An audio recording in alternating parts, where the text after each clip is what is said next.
There's a strange kind of trader you never hear about on YouTube. He doesn't blow up his account in one day. No dramatic leverage, no casino-style entries, no meltdown. Instead, he dies slowly, quietly, like rust spreading across steel, like a leak beneath the floorboards.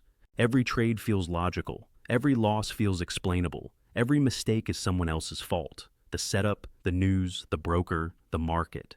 But deep down, he knows something is off. He can feel it. He just can't see it. Because what he's fighting is not out there. It's not on the chart. It's inside the mirror. Let me ask you something.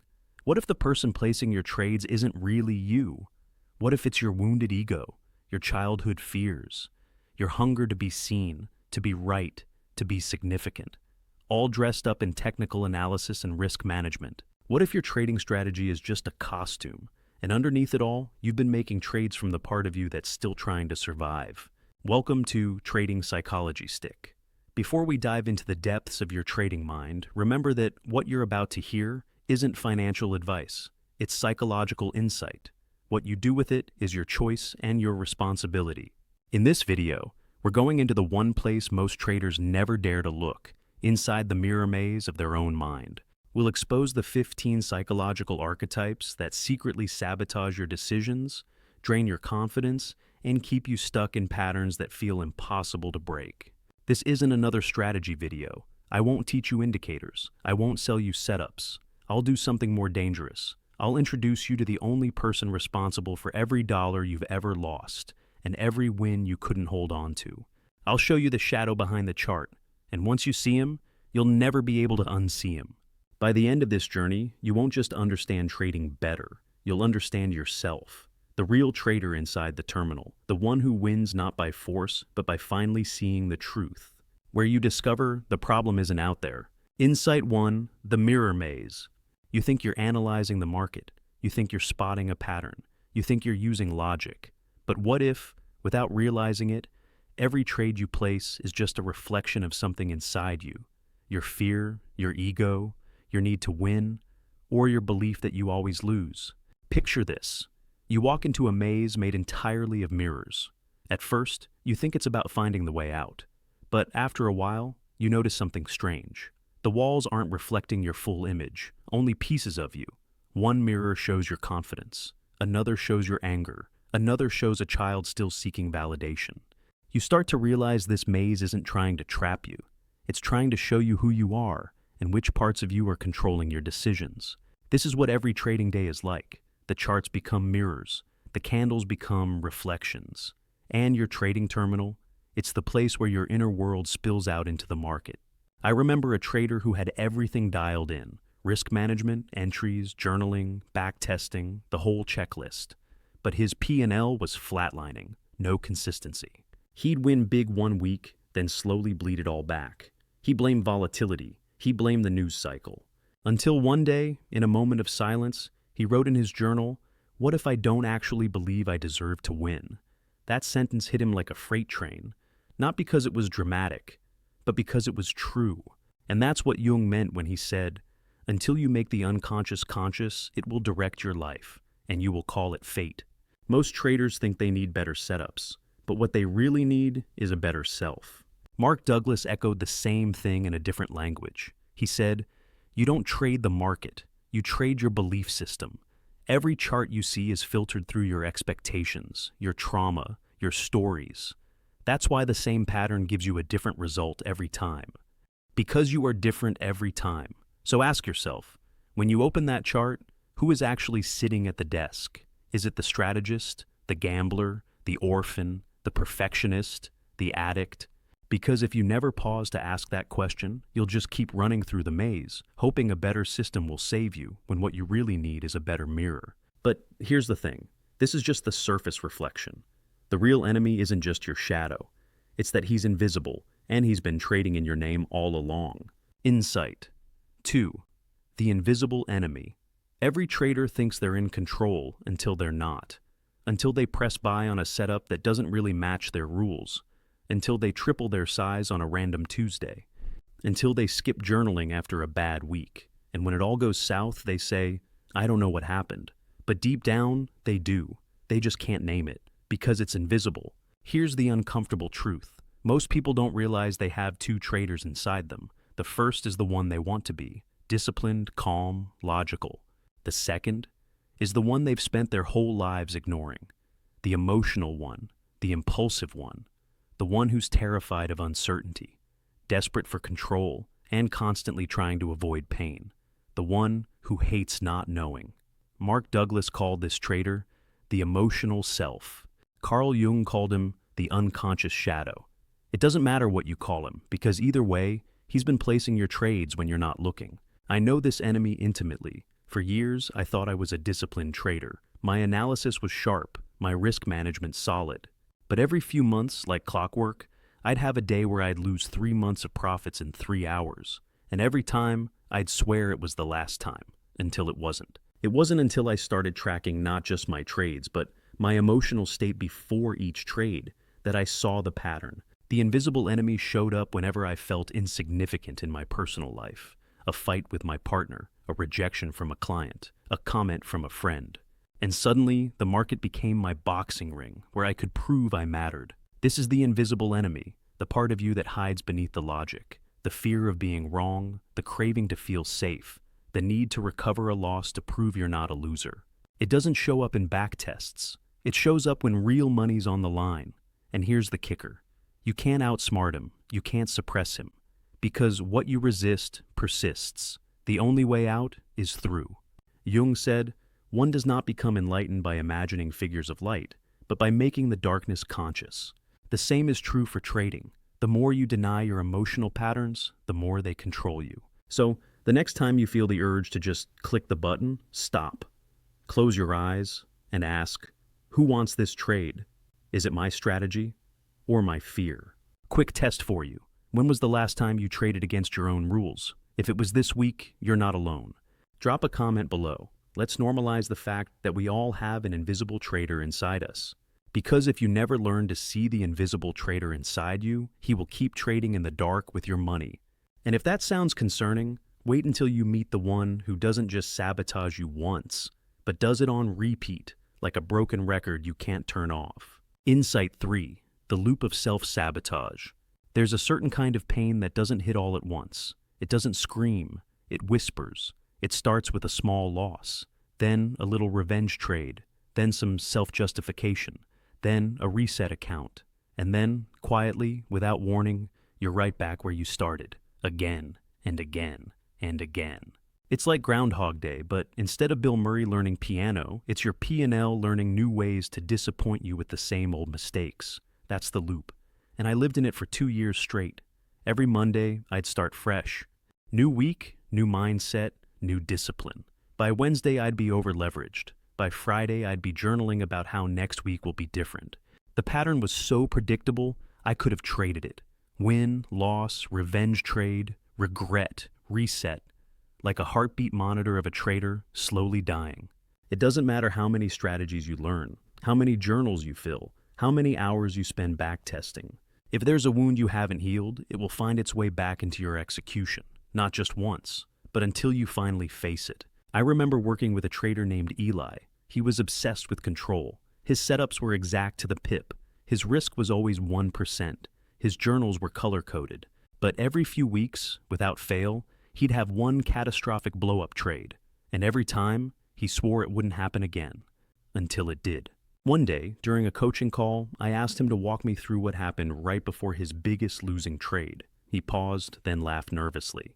I had a fight with my dad that morning. He said I was wasting my life playing pretend with charts. And just like that, it clicked. The blow-up wasn't random. It was a rebellion. His inner child was trading to say, I'll prove you wrong, watch me win big. But the market doesn't care about your story. It only reflects it. This is why Jung said, until you make the unconscious conscious, it will direct your life, and you will call it fate. In trading, fate looks like self-sabotage that feels out of your control, but was actually created by a pattern you've lived for years.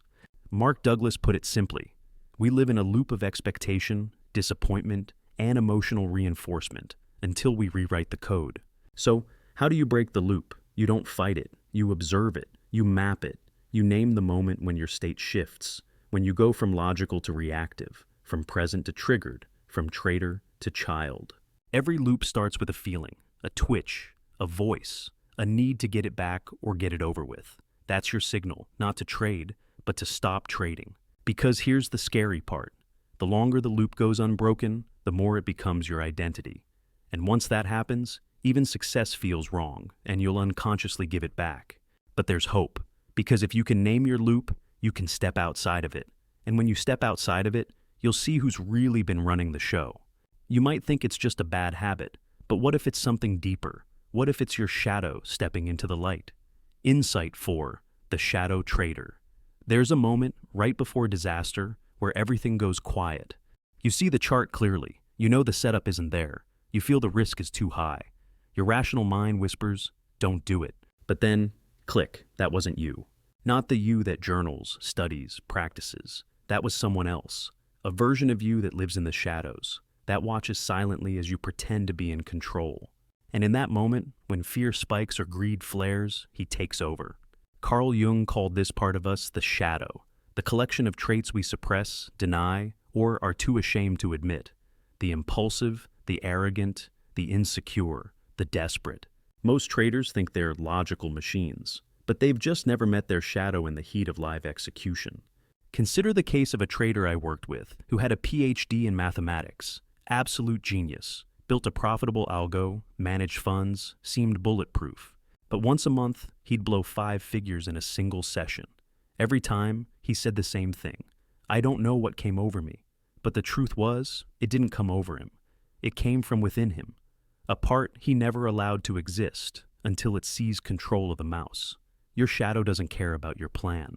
It doesn't care about your rules. It's not evil, but it is primitive. It's the 8-year-old who was humiliated in school. The 16-year-old who needed to prove he was good enough. The part of you that, when under pressure, screams, I'll show them. And in the market, that scream becomes a revenge trade.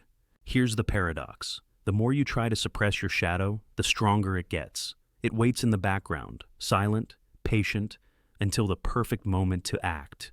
Usually when you're tired, or angry, or overconfident. Mark Douglas didn't use the word shadow, but he described it perfectly. The part of you that avoids pain is the same part that prevents your growth. So, what do? You stop pretending it's not there. You give it a name, you learn its voice, you recognize when it's sitting in your chair, and instead of fighting it, you bring it into the light. Because only when you see the shadow can you make a different choice.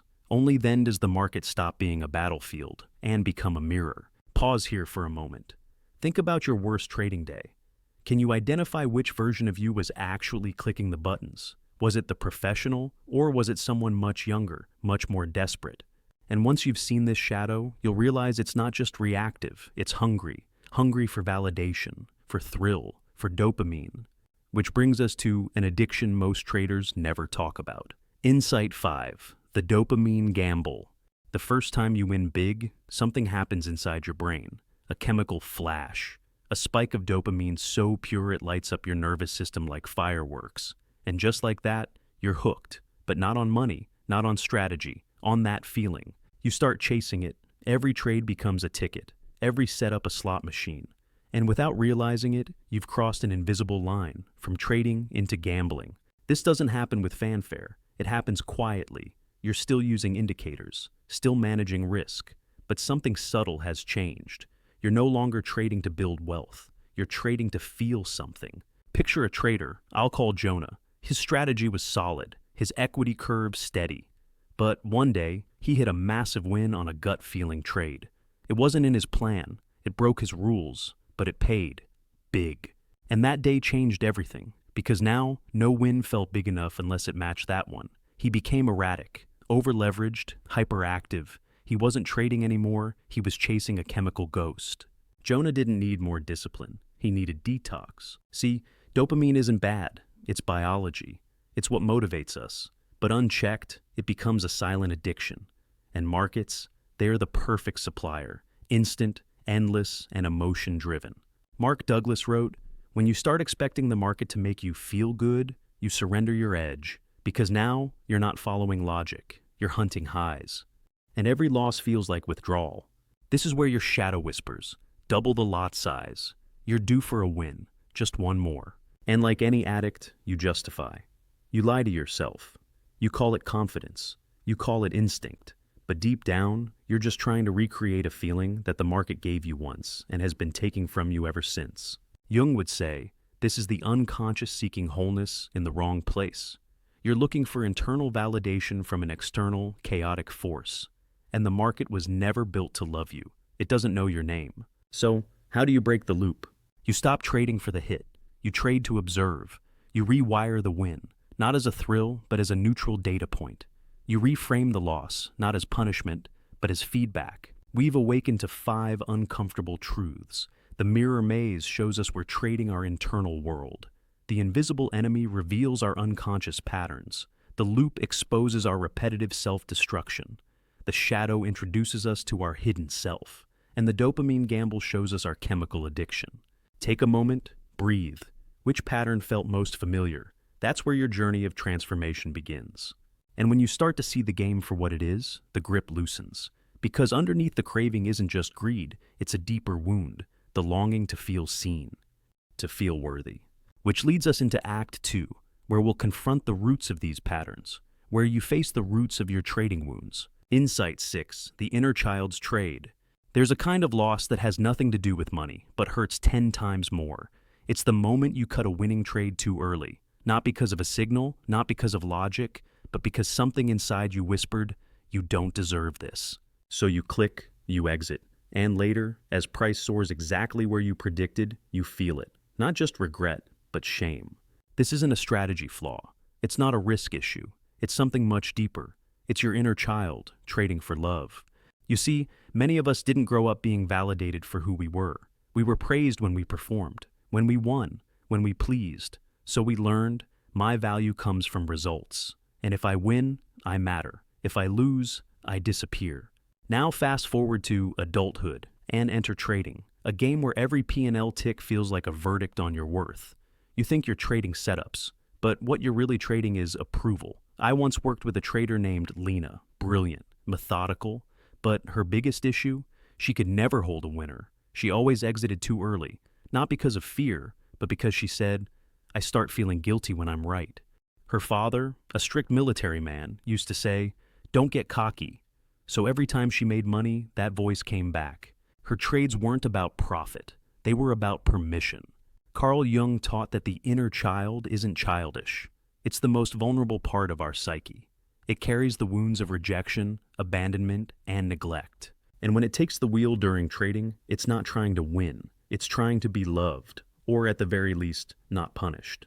Mark Douglas hinted at this when he said, most traders lose not because they lack skill, but because they haven't dealt with the parts of themselves that fear success. Success carries weight. It demands identity. And if your internal self-concept says, I'm average, then every time you start to exceed that, you'll self-correct. You'll cut the trade. You'll sabotage the win. You'll protect the fragile identity that says, I'm not enough. This is why journaling isn't just about price and entry. It's about emotion. The moment before entry, the thought right after exit, the pattern behind the pattern. By the way, if you're finding value in this deep dive into trading psychology, consider joining our Telegram community at SciTrade.io, where we explore these patterns together. Real traders, real breakthroughs, no judgment. So ask yourself, have you ever cut a trade not because of market conditions, but because you felt unworthy? Have you ever gone full risk not out of strategy, but to prove something? Because if so, your inner child is still at the terminal, hoping the next trade will give them the love they didn't get. But markets don't love, they mirror, and what they reflect next is even more subtle. It's not just your wounds, it's the beliefs those wounds created. Insight 7, the belief filter.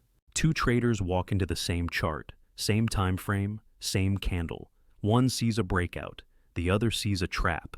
They both act, one wins, one loses. And each walks away thinking, I was right. But neither of them saw the truth. They saw their beliefs. This is the great illusion of trading. We think we're seeing the market, but really we're seeing the filter we've built from childhood, experience, trauma, and bias projected onto the chart. Mark Douglas put it bluntly, we do not trade the market. We trade our expectations of the market based on our beliefs. And those beliefs, most of them aren't even yours. They were handed to you. In whispers, in punishments, in praise, in the way your parents treated risk, in how your culture defines success. in every moment where fear taught you a rule, and you never questioned it again. Here's my own confession. For years, I believed making money quickly means losing it quickly. My mother planted that seed when I was 12, after my uncle lost everything in a business venture. That belief ran my trading for a decade. Every time I had a winning streak, I'd unconsciously give it back. Not because the market took it, because my belief system demanded balance. Here's what I discovered with a trader named Khalid. Conservative, methodical, and brilliant at spotting setups, but never pulling the trigger, always doubting, always hesitating. One day, I asked him to write down his beliefs about money. He wrote, "Big money is dangerous. Rich people are corrupt. If I get too successful, I'll lose it all." Turns out, his grandfather lost everything in a market crash in the 80s, and that story became his story. He wasn't afraid of losing a trade. He was afraid of becoming the villain. The market didn't do that. His beliefs did. And this is where Jung's psychology enters with surgical clarity. He said, "You are not what has happened to you. You are what you choose to become once you realize what's been shaping your choices." Your beliefs are like lenses on a camera. If the lens is cracked, it doesn't matter how beautiful the world is. Everything will look distorted. The same is true in trading. If you believe the market is out to get you, you will find proof. If you believe you're not lucky, you will exit early. If you believe you're a failure, you will punish yourself with poor trades. So, how do you break free? You start by asking, what do I believe about this trade? Where did that belief come from? Is it still serving me? Challenge yourself right now. Pause this video and write down one belief about money that you inherited from your family. You might be surprised what comes up. Beliefs are not facts. They are stories we tell ourselves to feel safe. But what feels safe might be sabotaging you. Because the deeper danger isn't the belief itself. It's when a belief becomes your identity. When I had a losing week turns into I am a losing trader. And the moment you start identifying as the belief, you'll unconsciously act it out again and again. But what if inside you there are many versions of you? And what if each one sees the market through a completely different lens? Insight. 8. The Archetypes trading for you. You sit down at your desk, charts open, coffee in hand, strategy in mind. You think it's just you. One trader, one brain, one plan. But what if there's more than one of you? What if, in that very moment, a cast of inner characters is standing behind you, whispering, nudging, pulling? This isn't metaphor. This is psychology. Carl Jung called them archetypes, ancient patterns of behavior, each with its own desires, fears, and voice. And in trading, they show up more often than you think. The warrior, focused, disciplined, sees the market as a battlefield, but never swings blindly, follows the plan, knows when to strike and when to wait. The fool, reckless, impulsive, loves action, fears boredom, doubles down after losses, jumps in without confirmation because he feels it. The magician, hyper-analytical, overcomplicates, obsessed with finding the perfect system, always one indicator away from figuring it all out. The orphan, wounded, afraid, doesn't trust himself, gets out early, afraid to lose what little he's gained, feels like an outsider, like the market was never meant for him. And the truth, all of them live inside you. Trading isn't just a game of strategy, it's a theater of identity. Each trade is an audition, and every day, a different archetype wins the role. I once worked with a trader named Simone. She was brilliant at backtesting. Her warrior and magician worked in harmony, but every time she went live, her orphan would take over. She'd second guess, freeze, close winners too soon. One day she said, "I don't trust myself anymore." But the truth was she did. The problem was, the self she trusted wasn't the one trading that day. Jung believed that true power comes not from becoming one thing, but from becoming aware of what part of you is active, and choosing which one to bring forward. Mark Douglas, in his own way, said the same. You must learn to think from a probabilistic mindset, not from the emotional one. Translation, stop letting your inner fool drive during high volatility. Stop letting your orphan make decisions when you're in drawdown. Learn which version of you is behind the wheel and when to change drivers. Here's your tool. Before every session, ask, who's trading for me today? What do they want? Are they aligned with my goals? Quick question for you. Which archetype do you think runs your worst trades? Drop it in the comments. Warrior, fool, magician, or orphan. Let's see which one dominates this community. Because once you become the director of your inner cast, instead of the puppet, the chaos begins to quiet. And now, with these characters revealed, let's talk about the most seductive one of all, the one who would rather lose everything than admit they were wrong. Insight 9. The need to be right. There is no craving more destructive to a trader than the craving to be right. It doesn't announce itself like greed. It doesn't feel like fear. It feels noble, smart, justified. It whispers, "You saw it first. You did the work. You deserve to win." And once that belief takes hold, your strategy becomes irrelevant. You stop managing risk. You move stops. You average down. You hold past pain. You dig your nails into a losing position like it's a moral cause, because admitting you're wrong feels like death. But here's the truth. The need to be right doesn't come from logic. It comes from ego. From a life where maybe being right was the only way to be safe, the only way to be respected, or the only way to avoid humiliation. The need to be right nearly cost me my entire career. I remember holding EUR/USD deep underwater, not because I believed in the setup anymore, but because my ego couldn't stomach being wrong. I moved my stop 3 times, added to the position twice, and watched 9 months of profits evaporate in 9 hours, all because I needed to prove the market wrong. Carl Jung described the ego as the mask we wear to navigate the world, the version of ourselves that must appear competent, in control, unfazed. But the market has no respect for that mask. It strips it off, trade by trade. I witnessed this with a guy named David, ex-military, type A, highly disciplined in theory. But if he was wrong, he'd spiral. 1 losing trade would turn into 5. He couldn't walk away, not because of the money, but because the loss felt personal. It felt like a stain on his identity. When we dug deeper, it all traced back to childhood. A father who only praised him when he won at something. Being right was never about truth. It was about being worthy. Mark Douglas said, "The market doesn't reward the smartest. It rewards the most adaptable. But to be adaptable, you must release your need to prove yourself." And that's hard, because we live in a world that idolizes certainty, that punishes mistakes, that mocks those who change their mind. But the market? The market is a mirror, and the more tightly you grip your identity as the one who's right, the harder it will snap back when you're wrong. So, what's the antidote? Humility, not weakness, but clarity. The humility to say, this setup failed, not because I failed, but because this is a game of probability, and I play the edge, not the outcome. That's the voice of the warrior, the voice of presence, the voice that trades what is, not what should be. Because here's the paradox. The more you need to be right, the more often you'll be wrong. But the moment you no longer need it, you start to win. Still, this isn't easy, because lurking behind the need to be right is something even more primal, the urge to get it all back, immediately, no matter the cost. Insight 10. The greed slide. Greed never kicks down the door. It doesn't burst in with a red face and screaming voice. It walks in quietly, it leans over your shoulder, and it whispers, "Just one more." At first, it feels harmless. You had a good run, you're in flow. You feel sharp, dialed in. Why not push it a little further, double up, squeeze a bit more out?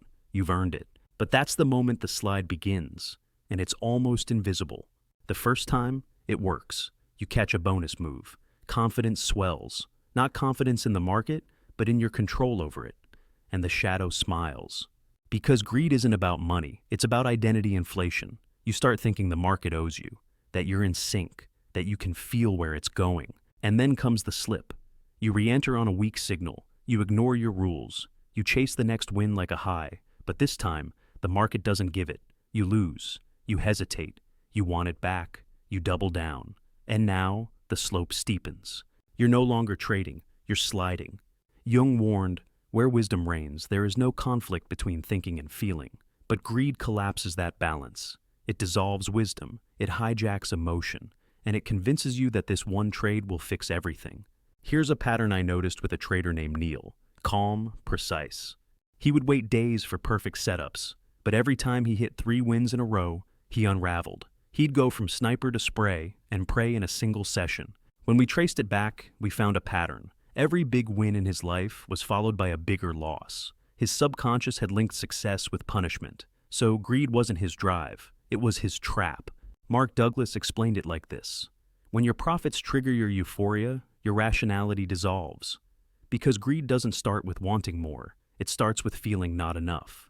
And once that belief takes hold, that you need to prove, to stretch, to become bigger than the plan, the slide becomes a fall. So, what do?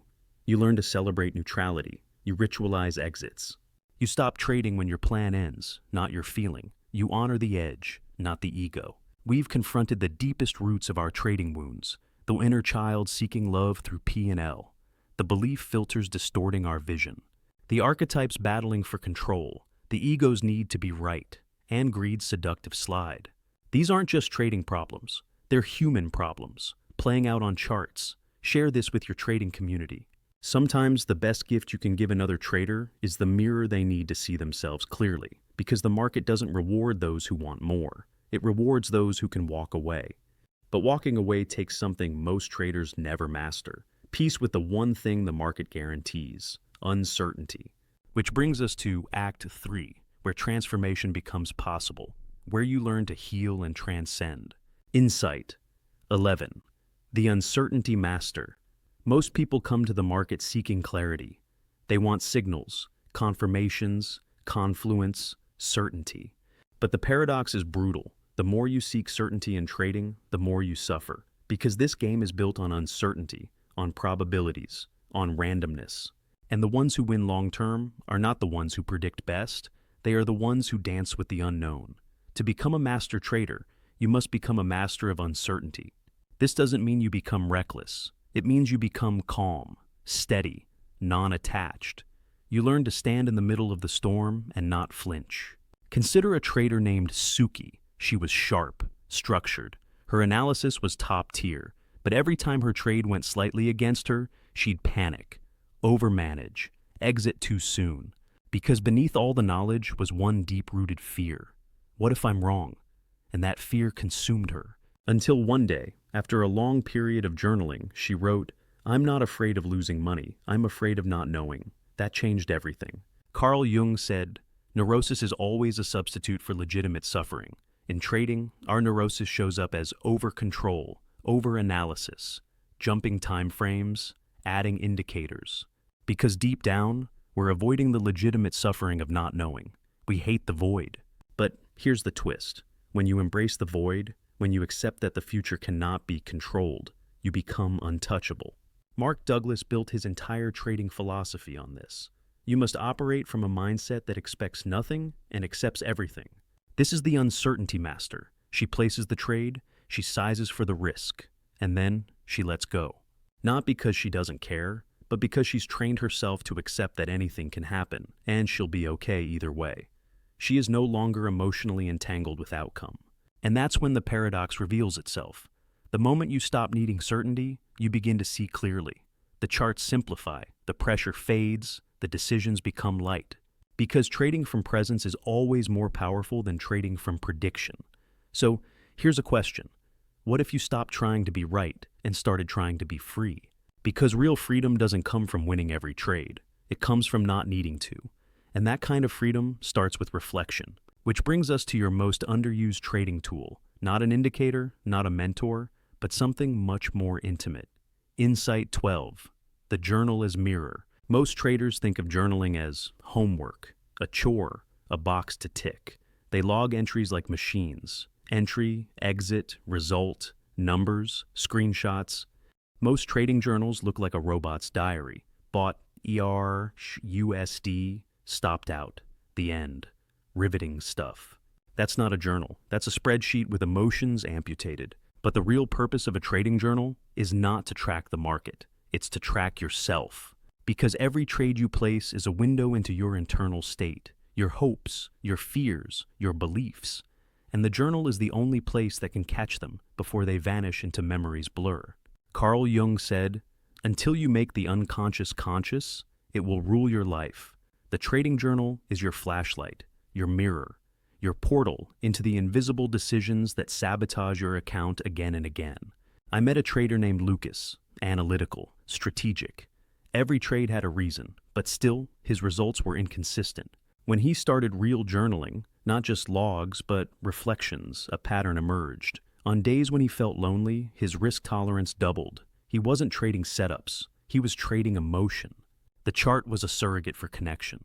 The market became a relationship, one that never called him back. Once he saw that, things changed.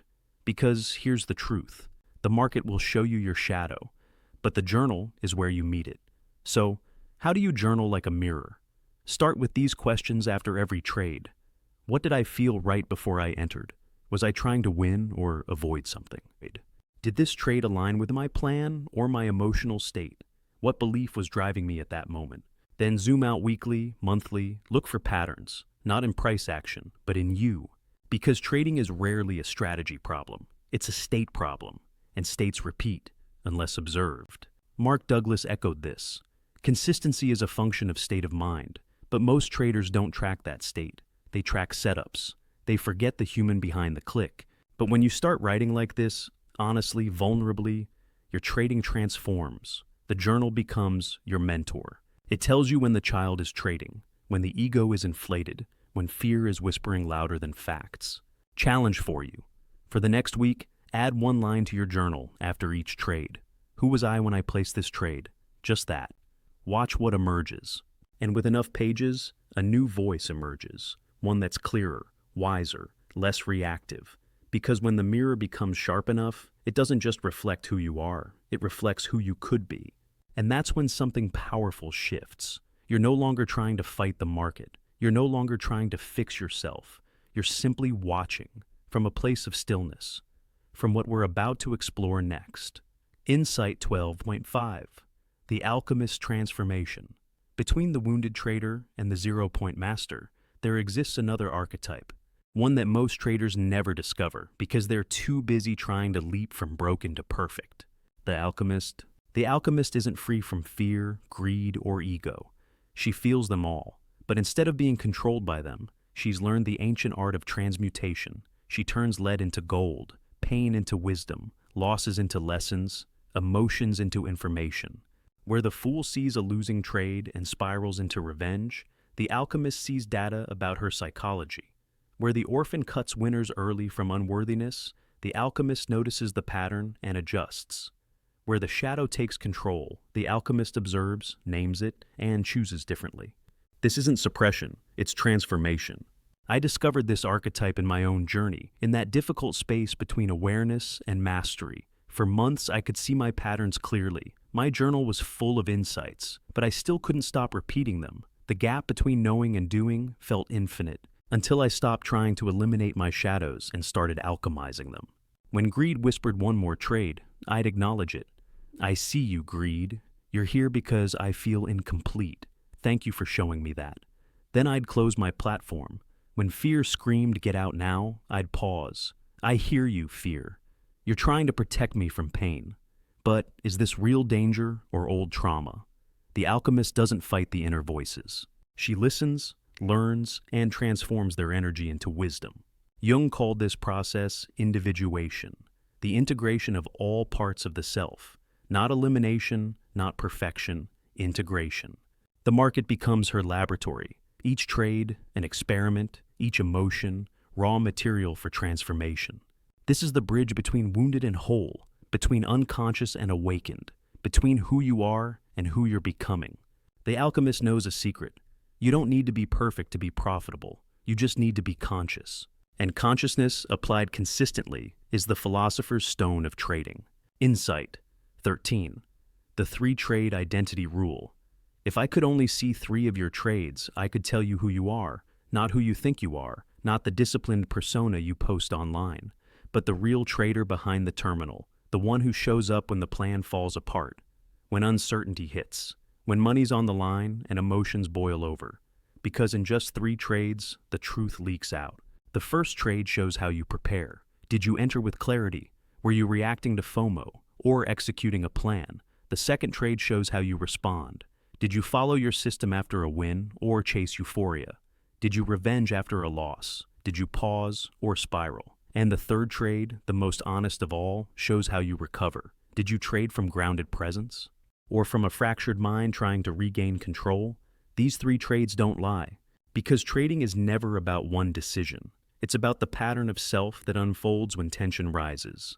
Mark Douglas said, "You don't need to know what's going to happen next to make money. You need to know how you'll respond when it doesn't." And that how isn't random, it's identity.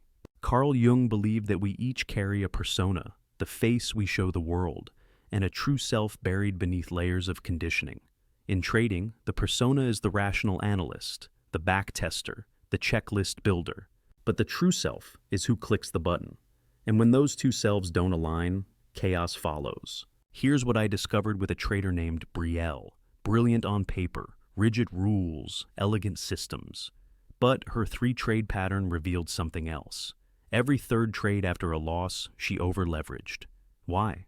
Because she wasn't trading to win. She was trading to prove she wasn't weak. Her identity couldn't tolerate being wrong, so she forced the next trade to redeem her. Her system wasn't broken. Her identity was hijacked. So, how do you use the 3-trade identity rule? After every cluster of 3 trades, ask, what story was I telling myself? Who was I trying to be? Was I acting from presence or protecting a narrative? Because your edge isn't just in data.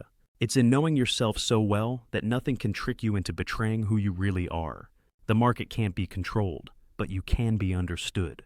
We've entered the realm of transformation, the uncertainty master who dances with the unknown, the journal that becomes a mirror of truth, the alchemist who transforms wounds into wisdom, and the 3-trade pattern that reveals your true identity. We're approaching the summit of this journey. Take a moment. Feel how far you've come from that first mirror. You're not the same trader who started this video. And when you finally master that understanding, you don't just change your trades, you change your trajectory. And the next step in that evolution? Becoming the trader who doesn't need a win to feel whole. Becoming the one who operates from a place of complete neutrality. Insight. 14. The 0-point trader. There's a rare kind of trader you almost never see online. They don't show off wins. They don't rant about losses.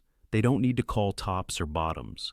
They just show up, every day, quiet, clean, centered. Not because they're robotic, but because they've found something you can't fake, the 0 point. Mark Douglas hinted at it when he said, the ideal trading mindset is a state of objectivity, where you're not attached to being right or wrong, but simply present to what is. Carl Jung would have called it individuation, the full integration of all parts of the self into a coherent whole.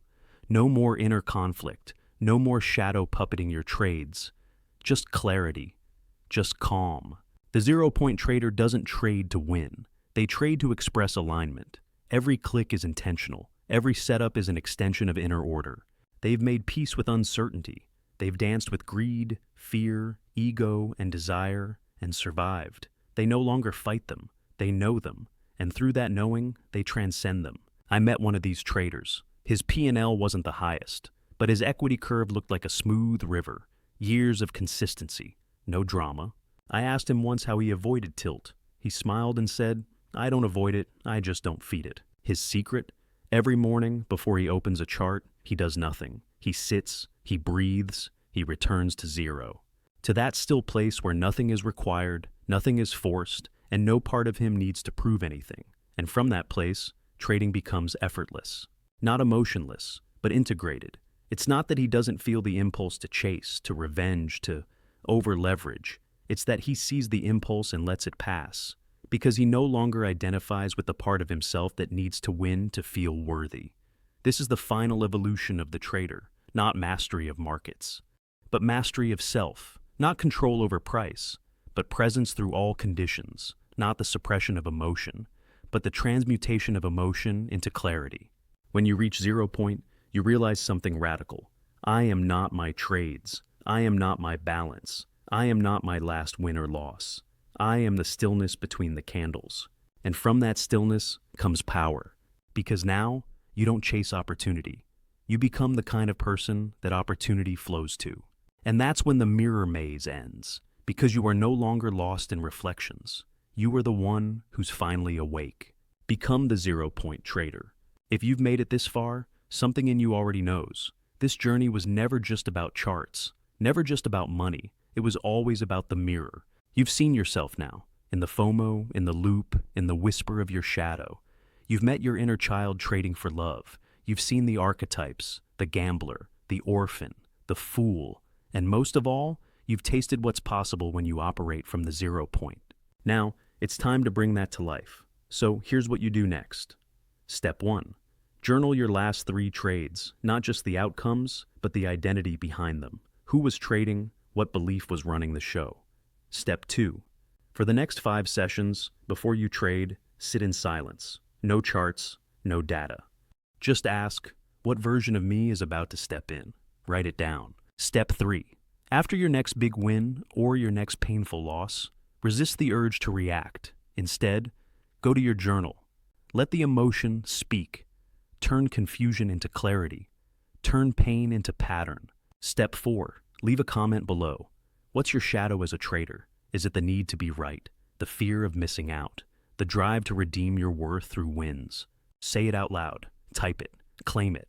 That's how the unconscious becomes conscious. That's how we reclaim our edge, not just in markets, but in life. But here's the bonus step. To help you implement everything we've covered, I've created the 0-point pre-trade checklist. It's a simple 1-page PDF with 5 questions to ask yourself before every trade, ensuring you're operating from your highest self, not your shadows. The 5 questions are, who is trading right now? Warrior, fool, orphan, or alchemist? What am I feeling? Fear, greed, calm, or boredom? Is this trade based on my plan or an impulse? Am I willing to be wrong on this trade? Have I fully accepted the risk? You can download it free in the description below. Print it, use it. Let it be your guardian at the terminal.